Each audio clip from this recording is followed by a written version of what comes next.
Bismillahirrahmanirrahim. Assalamu alaikum. This is Muhammad Ali Rana from Ghulamane Abbas School. In this video lecture, we will be studying the SLO number 1031 from the chapter Simple Harmonic Motion and Waves. इस video lecture के अंदर हम इस chapter का एक और SLO पढ़ने जा रहे हैं जिसमें हमें एक डिवाइस के बारे में पढ़ेंगे और उस डिवाइस को कैसे हम यूज करते हैं for the studying of reflection, refraction and diffraction of waves.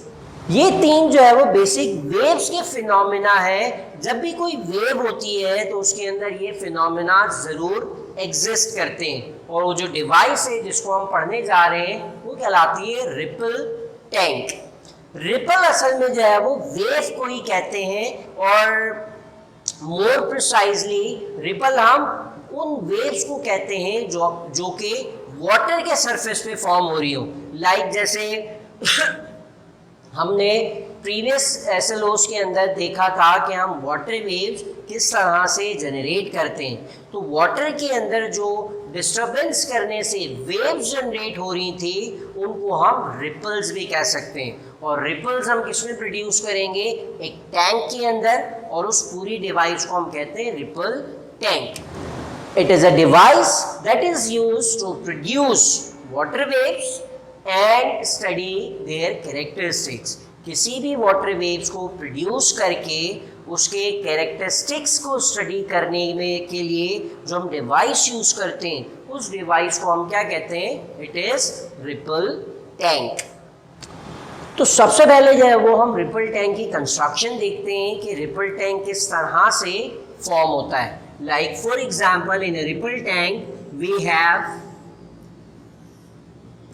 A glass tank.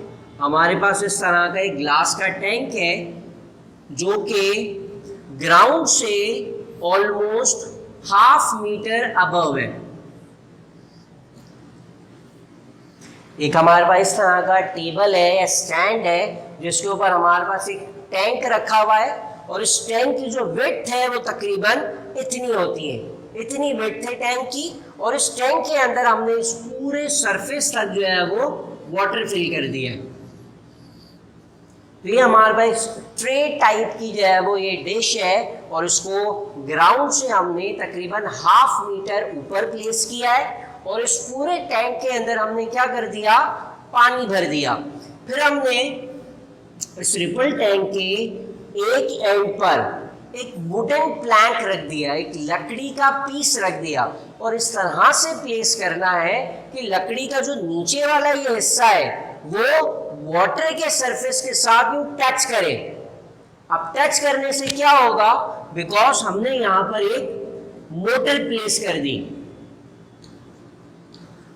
अब जैसे इस मोटर को ऑन करेंगे तो उस मोटर की वाइब्रेशन से जो वुडन पीस है इसमें भी वाइब्रेशन आएगी और इस वुडन पीस की वाइब्रेशन की वजह से वाटर का सरफेस बिकॉज टच हो रहा था वुडन पीस के साथ, इसीलिए वुडन पीस की वाइब्रेशन जो है वो अब ट्रांसफर हो जाएगी किसमें? वाटर के सरफेस में।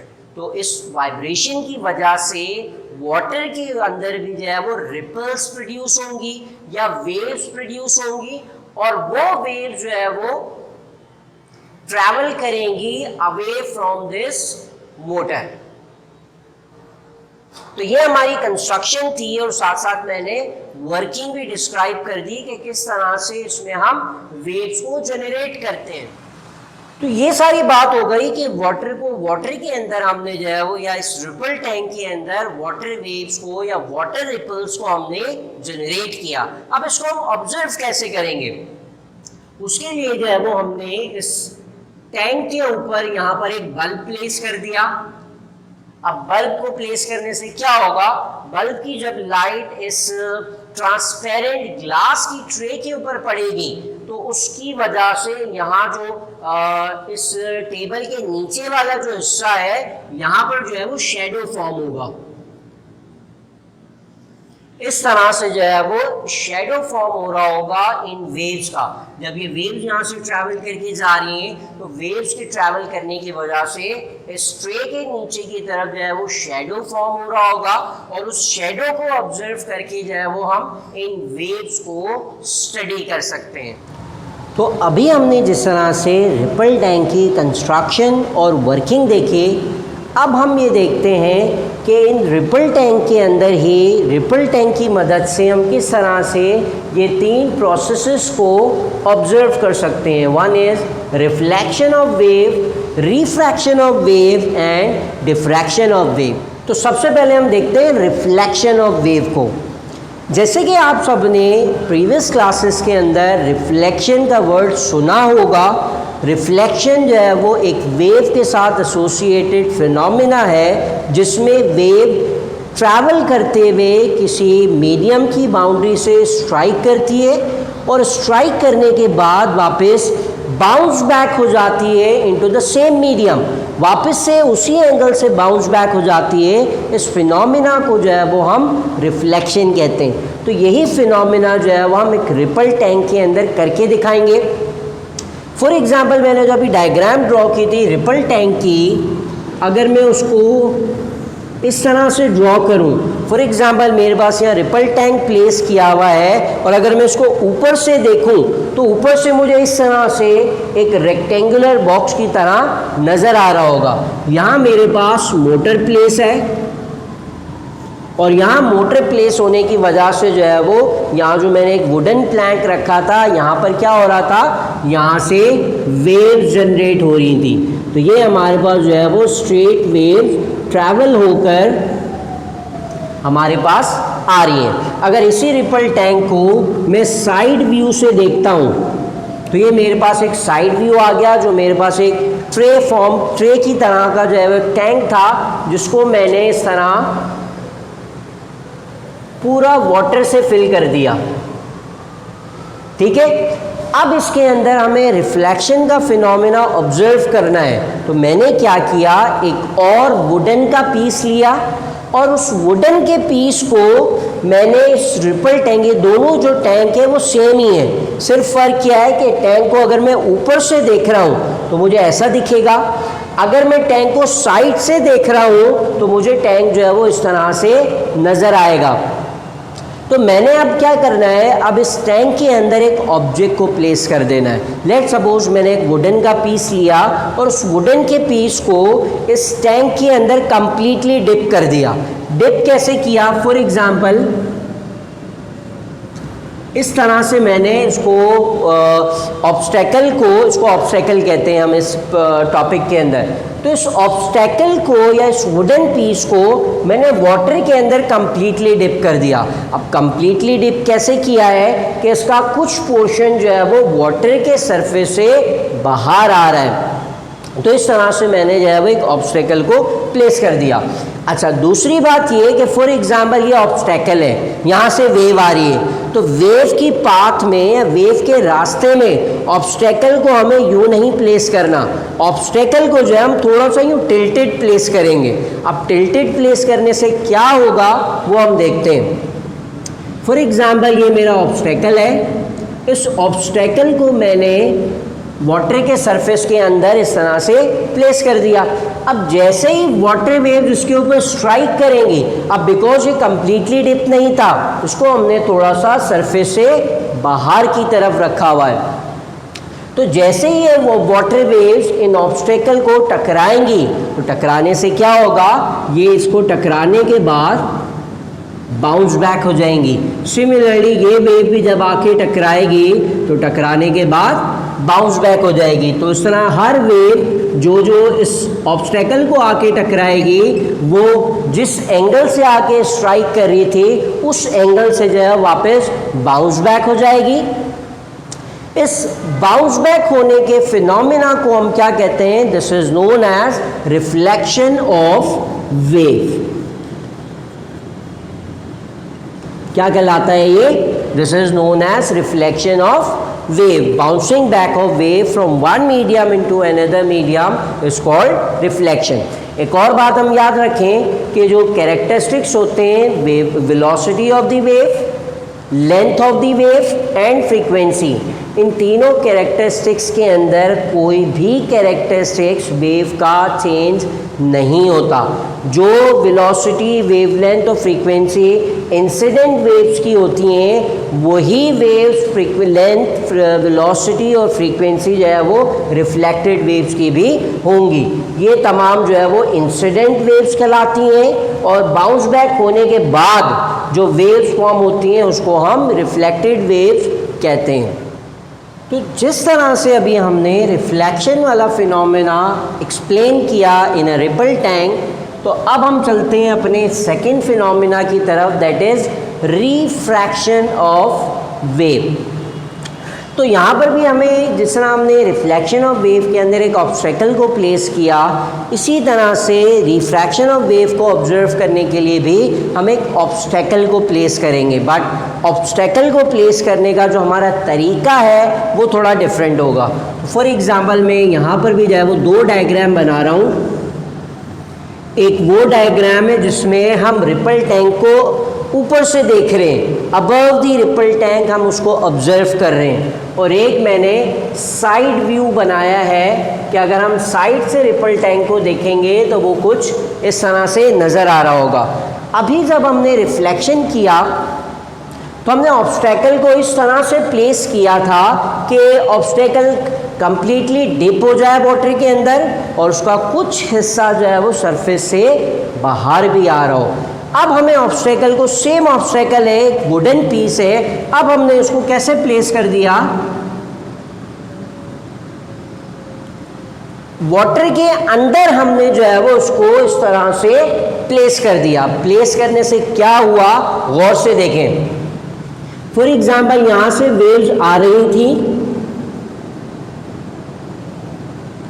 तो अब हमारे पास इस रिपल टैंक के अंदर दो रीजन फॉर्म हो गए। वो कौन से दो रीजन है? एक वो रीजन जहां पर वाटर की डेप्थ ज़्यादा है और एक वो रीजन जहां वाटर की डेप्थ कम है। यहाँ तो ऑब्स्टेकल मौजूद है, इसका मतलब यहाँ वाटर, पानी यहाँ पर नहीं है। तो यहाँ इस रिपल टैंक के हमारे पास दो रीजन फॉर्म हो गए। अब समझ आ गया सबको कि किस तरह से दो रीजन फॉर्म हुए।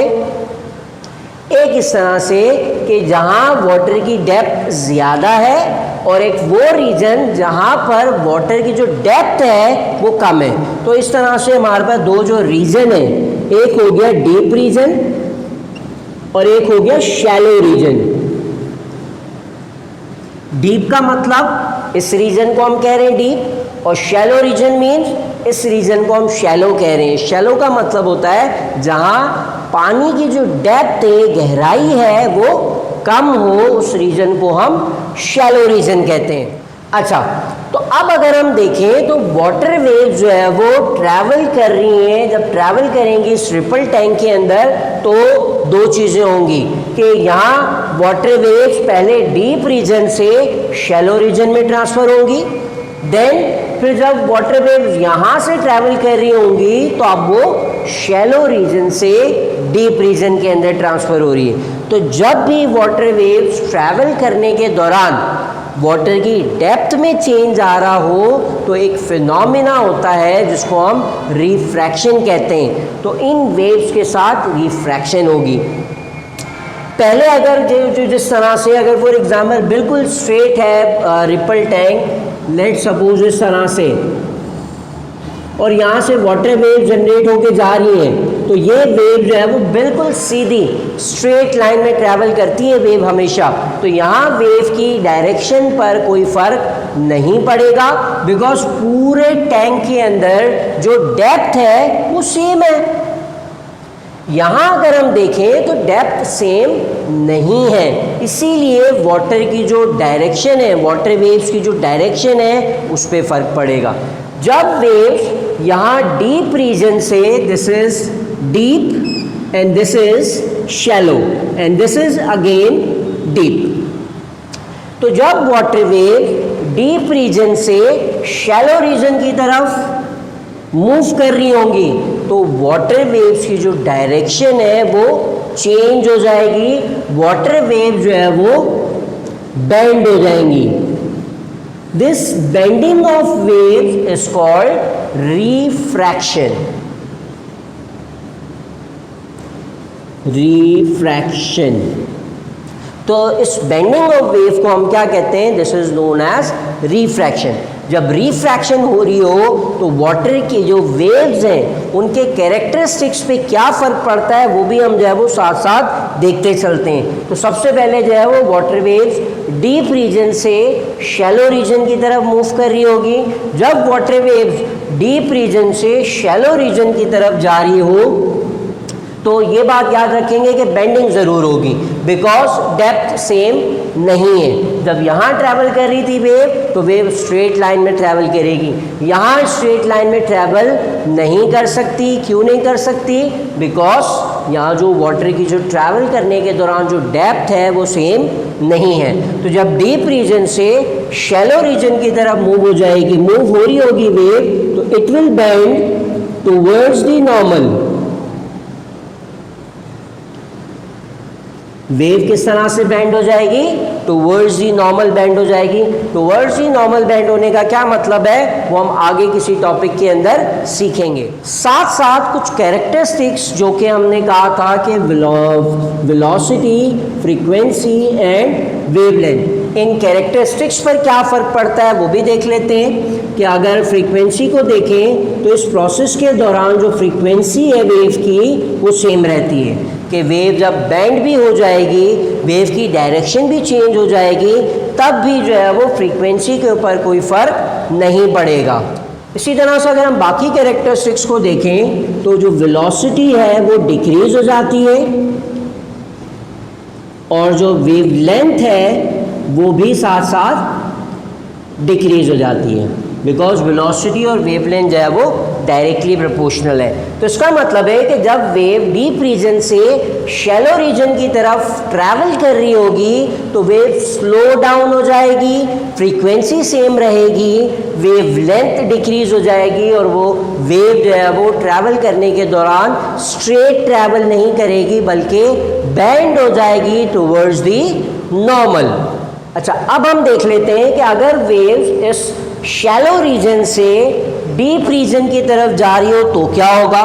जैसे अभी हमने देखा कि डीप रीजन से शैलो रीजन में जाते हुए वाटर वेव्स के ऊपर ये चेंजेस आ रही होती हैं कि वाटर वेव्स बेंड हो जाती हैं towards the normal, water waves की फ्रीक्वेंसी सेम रहती है जबकि वेलोसिटी और वेवलेंथ दोनों डिक्रीज हो जाती हैं। सिमिलरली जब वाटर वेव्स शैलो रीजन से डीप रीजन में ट्रैवल कर रही होंगी तो सेम इसी प्रोसेस का वाइस वर्सा हो जाएगा।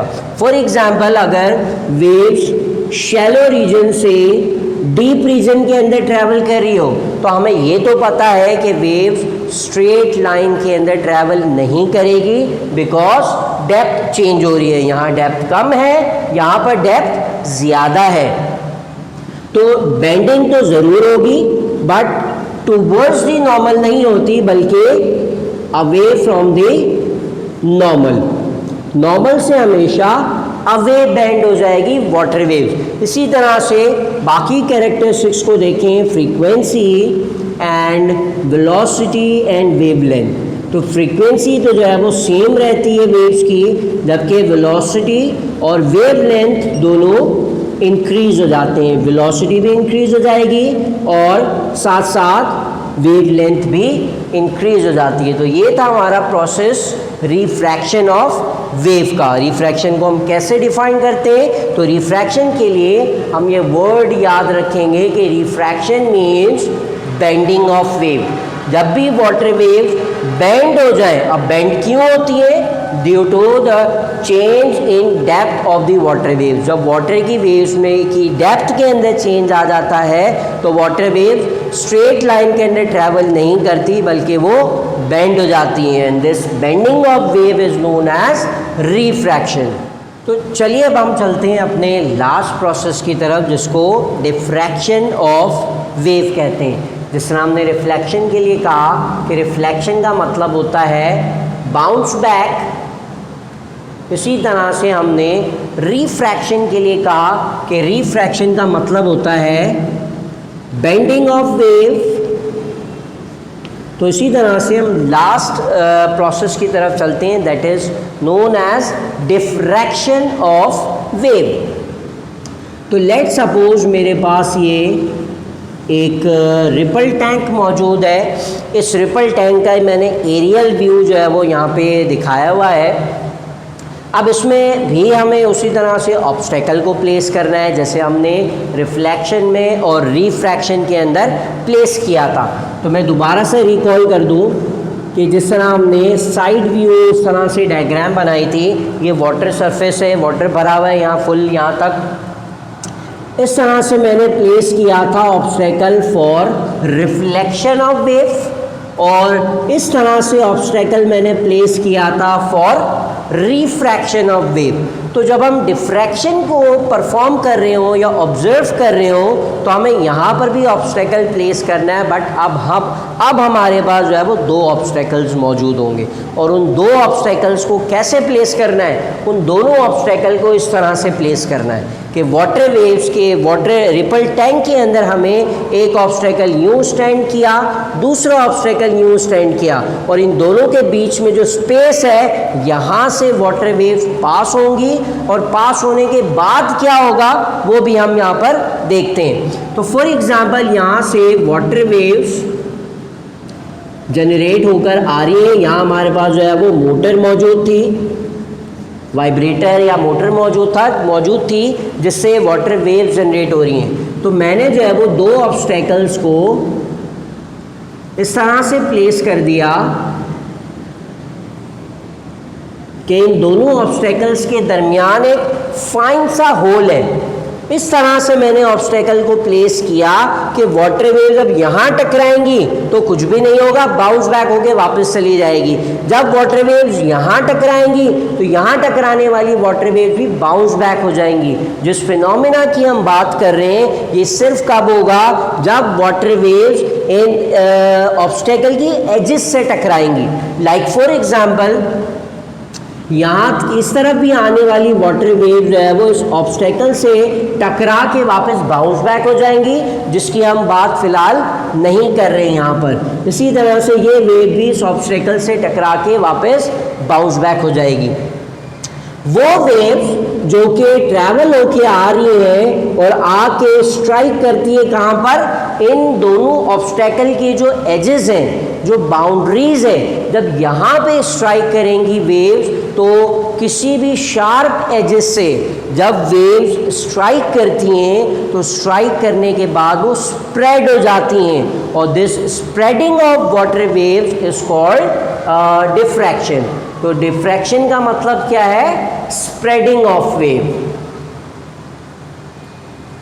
वेव्स जो है किसी भी शार्प एजेस से टकराने के बाद फैल जाती हैं, और इस फैलने को या इस स्प्रेडिंग को हम क्या कहते हैं, this spreading is called diffraction of wave. तो ये जब वेव्स यहाँ से या इस फाइन से होल से पास होंगे तो पास होने के बाद जो है वो इस तरह से फैल जाएंगी, और इसका वेव्स का जो ये फैलना है या जो स्प्रेडिंग है, दिस स्प्रेडिंग ऑफ वेव को हम क्या कहते हैं, this process is known as diffraction of wave. तो ये था हमारा आज का टॉपिक जिसके अंदर हमने रिपल टैंक देखा कि what is ripple tank. Similarly हमने उस रिपल टैंक की मदद से वाटर वेव जनरेट की, और साथ साथ वाटर वेव जनरेट करने के साथ साथ हमने ये तीन प्रोसेसेस, ये तीन फिनोमेना सीखे कि किस तरह से रिपल टैंक में हम इन प्रोसेसेस को ऑब्जर्व कर सकते हैं। So that was it for today's class. इंशाल्लाह नेक्स्ट क्लास के अंदर एक और वीडियो लेक्चर के साथ दोबारा हाजिर होंगे। This is Mohammad Ali Rana signing out. अल्लाह हाफिज़।